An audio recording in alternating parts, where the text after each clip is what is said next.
സാധ്യതയെപ്പറ്റി അധികാരികളെ ബോധ്യപ്പെടുത്താനുള്ള ഒരു വേറിട്ട പ്രതിഷേധമാണ് നമ്മുടെ സംഘടിപ്പിച്ചിരിക്കുന്നത്. നമ്മുടെ തണ്ണീർമുക്കത്തെ ഒരു കൂട്ടം യുവാക്കളുടെ ഒരു പ്രതിഷേധം. നിങ്ങളെല്ലാം സഹകരിക്കുക. തണ്ണീർമുക്കം ബണ്ടിലെ കുഴി നിറഞ്ഞ റോഡിലെ ദുരിതയാത്രയിൽ ഒരു കൂട്ടം യുവാക്കളുടെ മധുര പ്രതിഷേധമാണിത്. ബണ്ടിലൂടെ കുഴി ചാടി നടുവൊടിയുന്ന യാത്രക്കാർക്കാണ് ഈ ലഡു വിതരണം നടത്തിയത്. തണ്ണീർമുക്കത്ത് ബണ്ടിന് സമീപമാണ് ബാനറുമായി എത്തി കുഴി ചാടി നടുവൊടിഞ്ഞെത്തിയ യാത്രക്കാർക്ക് ലഡു വിതരണം ചെയ്തത്. മാത്രവുമല്ല, അവരുടെ യാത്രാനുഭവം ചോദിച്ചറിയുകയും ചെയ്തു. ആദ്യ ടാറിങ്ങിൽ തന്നെ ഇവിടെ അപാകത കണ്ടെത്തിയെങ്കിലും അറ്റകുറ്റപ്പണി നടത്തി പ്രശ്നം പരിഹരിക്കുകയായിരുന്നു ഉദ്യോഗസ്ഥർ അന്ന് ചെയ്തത്.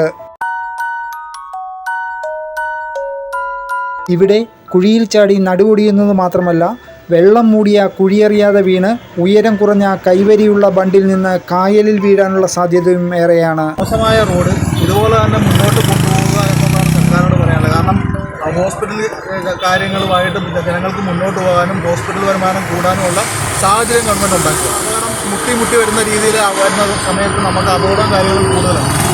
എപ്പോൾ വേണമെങ്കിലും മല വണ്ടി കഴിയും പോവാം. അത്ര കുഴിയാണ്. ഇത് കയറുന്നില്ല, വണ്ടി കുഴി പോയിട്ട് വണ്ടി കയറുന്നില്ല. വളരെ മോശം, ഭയങ്കര ബുദ്ധിമുട്ടാണ്. റോഡ് മുഴുവൻ പോയി കിടക്കുകയാണ്. ഇതുപോലത്തെ നല്ല നല്ല റോഡുകൾ വരുവാണെങ്കിൽ നാട്ടുകാരുടെ നടുവിന്റെ പരിപ്പും മൊത്തം എല്ലാം ഇളകി നല്ല അടിപൊളിയാവും.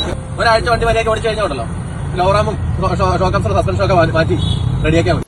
ഒത്തിരി കാലങ്ങളായിട്ട് വണ്ടി ഓടിക്കുന്ന ആളാണ്. അങ്ങോട്ട് പോകുമ്പോൾ തന്നെ വളരെ ഒരു പേടി തന്നെയാണ്. നമുക്ക് എപ്പോഴാണ് ഉരുണ്ട് വീഴുന്ന ഒരു സാഹചര്യമാണ് അവിടെ കണ്ടുകൊണ്ടിരിക്കുന്നത്. ജനങ്ങൾക്ക് വേണ്ടി സർക്കാർ എന്തെങ്കിലും ചെയ്യാൻ ആഗ്രഹിക്കുന്നുണ്ടെങ്കിൽ എത്രയും പെട്ടെന്ന് ഇതിന് ഒരു പരിഹാരം കണ്ടെത്തുകയും തണ്ണീർമുക്കത്തെയും വെച്ചൂരെയും ജനങ്ങൾക്ക് ഒരു ശാശ്വത പരിഹാരം കണ്ടെത്തണമെന്ന് ഒരു അഭ്യർത്ഥനയാണ്. ന്യൂസ് ടീം വൈക്കം വാർത്ത.